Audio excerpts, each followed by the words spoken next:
Welcome to red TV. నేను మీ Teja. So అమృత ప్రణయ్ ఈ case గురించి అందరికీ తెలిసిందే. అయితే ఈరోజు సంచలన తీర్పు అయితే బయటకు వచ్చింది.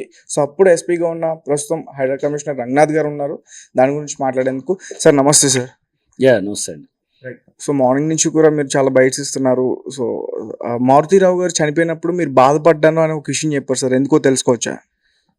బాధపడ్డది ఎందుకంటే ప్రాబ్లమ్స్ అందరికీ వస్తాయండి.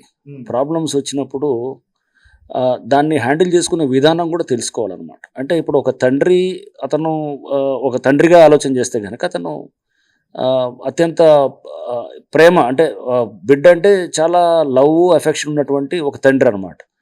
అంటే ఆ ప్రేమ ఎక్కువ అవ్వటంతో కూడా అతని సమస్యల్లో పట్టం అనేది, అంటే ఒక తండ్రి యాంగిల్లో చూసినప్పుడు అరే నువ్వు అత్యంత ప్రేమగా చూసిన బిడ్డ అనేది చేస్తున్నప్పుడు ఆ ప్రేమ చూపిస్తున్నప్పుడు బిడ్డ సరే ఏదో పొరపాటు చేసిందని నువ్వు ఒక భావనలోకి వచ్చినావు.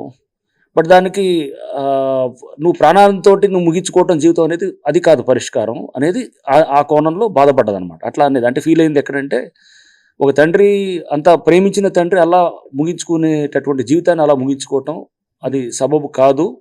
దాని ఇంకా వేరే పద్ధతులు అంటే ఫస్ట్ నుంచి కూడా ఇతను హ్యాండిల్ చేసుకోవటంలో తీరులో సమస్యలు పరిష్కారం చేసుకోవటంలో ఇతను సరైన అంటే పద్ధతిలో వెళ్ళలేదు అనేటటువంటి భావన. అంటే ఒకటి డబ్బు సంపాదించవచ్చు మారుతీరావు, ఏది ఒక రియల్ ఎస్టేట్గా లేదా అతనికి పరపతి ఉండొచ్చు. కానీ బట్ ఇతను ఈ బిడ్డ గురించి ఏదైతే కనుక ఇతని బిడ్డ గురించి ప్రేమతోటి ఇతను హత్యకి పూనుకుంటాడో అవతల బిడ్డ కూడా అతను దళిత కుటుంబం సంబంధించిన వాడు, అతను ఒక వేరే తండ్రికి బిడ్డే కదా అతను కూడా.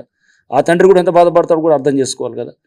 అంటే ఈ అర్థం చేసుకోకపోవటం అంటే ఇతనికి ఒక మెచ్యూరిటీ లేదు అనేటటువంటిది ఫీలింగ్ కూడా. అంటే సంపాదన ఉండొచ్చండి, డబ్బు సంపాదన, బట్ లైఫ్ని హ్యాండ్లింగ్ చేసుకునేటటువంటి దాంట్లో ఇతను లేకుండా అర్ధాంతంగా ఇతను లైఫ్ను ముగించుకోవటం, ఒక బాగా ప్రేమించి బిడ్డని ప్రేమించిన తండ్రి లైఫ్ను ముగించుకోవటం అనేది బాధపడ్డాం అనమాట. అట్లా సార్ అలాగే అంటే ఈరోజు తీర్పు వచ్చిన తర్వాత A6గా ఉన్న మారుతీరావు తమ్ముడు, సో అతనికి ఈరోజు యావజ్జీవ కారాగార శిక్ష పడింది.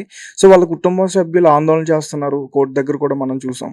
అంటే ఆయన తప్పేం లేదు. అలాగే ఒక వైట్ పేపర్ మీద సంతకం కూడా పెట్టించుకున్నారంటూ కూడా ఆమె డాక్టర్ ఆరోపణ చేసింది ఈరోజు. ఎవరు డాక్టరు? A6గా ఉన్న మారుతీరావు తమ్ముడు. అవన్నీ మరి వారు కోర్టులో చెప్పొచ్చు కదా. ఇప్పుడు బయటకు వచ్చి చెప్తున్నారు ఇదే విషయాలు. వాళ్ళు కోర్టులో చెప్తే కనుక కోర్టు వినేది కదా. ఇప్పుడు మరి కోర్టులో 6 ఏళ్ల పాటు సుదీర్ఘంగా ట్రయల్ నడిచింది కదా. సో ఆమె శ్రవణ్ అతను అమాయకుడు అనేది ఫస్ట్ డే నుంచి అమృత డిస్ప్యూట్ చేస్తూనే ఉంది. అంటే అమృత ఫస్ట్ నుంచి డే 1 నుంచి చాలా స్పష్టంగా చెప్తూ ఉంది అనమాట. ఇతను మా బాబాయే దీనికి కారణం, నా తండ్రికి ఇదంతా నూరిపోస్తున్నది, మా మీద ద్వేషాన్ని ఇదంతా మాకు ఈ వ్యతిరేకం చేయడానికి మా చిన్నాన్నే కారణం అని డే 1 నుంచి చెప్తుంది. మనకి దాంట్లో మీడియా క్లిప్పింగ్స్లో కూడా ఉంటాయి. మీరు చూస్తే కనుక 6 ఏళ్ల క్రితం వెళ్ళిన మీడియా క్లిప్పింగ్స్ చూడొచ్చు. ఇప్పుడు కూడా అదే దానికి చెప్తుంది, కోర్టులో కూడా అదే చెప్పింది. సార్ అంటే మారుతీరావు గారికి అసలు చంపే ఉద్దేశమే లేదా? ఇదంతా కూడా ఎక్కించింది అతని తమ్ముడేనా? నేను ఎలా అని కాదు, తమ్ముడే అంటే మీరు బహుశా అంటే తమ్ముడే ఎక్కిస్తాడా అనేది కాదు. అన్ని ఫ్యాక్టర్స్ కాంట్రిబ్యూట్ చేస్తే కూడా అతనిలో ఉండొచ్చు స్వతహాగా, బట్ పక్కన కొడుకు కూడా తమ్ముడు కూడా ఎగదోసి ఉండొచ్చు.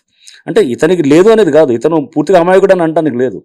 ఇతను తప్పు ఉంటుంది, పక్కనున్న కాంట్రిబ్యూటరీ ఫ్యాక్టర్స్. ఒకటికి ఏదో ఒక ఆలోచన వచ్చినప్పుడు పక్కన వద్దులే తగ్గు అనేవాడు ఒకడు ఉండొచ్చు, ఇంకోటేమో లేదు కానీ అనేవాడు ఇంకోటి ఉండొచ్చు. సో ఆ కానీ అనేవాడిలో తమ్ముడు ఉన్నాడు అనేది అదనమాట ఆమె భావన. సార్ పెళ్ళైన తర్వాత చాలా రోజుల తర్వాత ఆయన చంపేశారు. అంటే ఆయన నిర్ణయం తీసుకోవాలనుకుంటే ఫస్ట్ నుంచే నిర్ణయం తీసుకోవచ్చు. మీరు ఇన్వెస్టిగేషన్ చేస్తున్న టైంలో అతనైనా ఎలాంటి విషయాలైనా బయట పెట్టారా మారుతీరావు గారు? అంటే నాకు అర్థం కాలేదు. అతను పెళ్ళయింది, అమ్మాయి మ్యారేజ్ చేసుకుంది.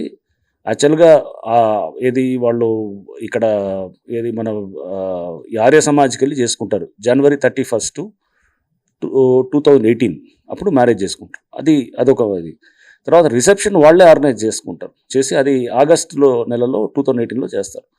బట్ దానికన్నా ముందు నుంచే ఇతను ప్లాన్ చేస్తుంటాడు. జూన్ నుంచే ఇతను ప్లాన్లో ఉంటాడు.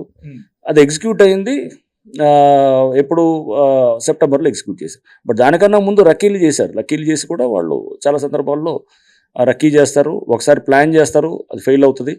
సెకండ్ టైం ప్లాన్ చేసింది September 14th, అది సక్సెస్ఫుల్గా అవుతుంది అన్నమాట. Okay sir, thank you sir.